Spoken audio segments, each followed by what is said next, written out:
2025 সালের আইপিএলের জন্য মেগা নিলাম আয়োজন করেছে টুর্নামেন্ট কর্তৃপক্ষ। এরই মধ্যে ফ্র্যাঞ্চাইজিগুলো নিজেদের দল গঠনের পরিকল্পনা শুরু করে দিয়েছে।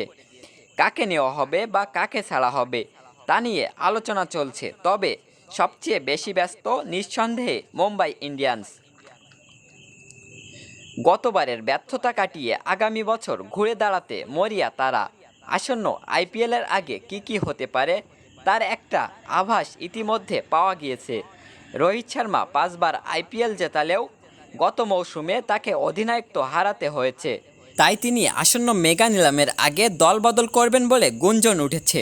নতুন দল হিসেবে কলকাতার নাম সামনে এসেছে, যদিও কোনো কিছু নিশ্চিত নয়। তবে গুঞ্জন উঠেছে গতবারের ব্যর্থতার পরেও হার্দিক পান্ডিয়াকে অধিনায়ক হিসেবে রেখে দেওয়া হবে। অধিনায়কত্বের জায়গায় কোনো পরিবর্তন হবে না। হার্দিক অতীতে গুজরাটকে আইপিএল জিতিয়েছে এবং ফাইনালে তুলেছে। হার্দিকের মতোই রেখে দেওয়া হবে সূর্যকুমার যাদবকে।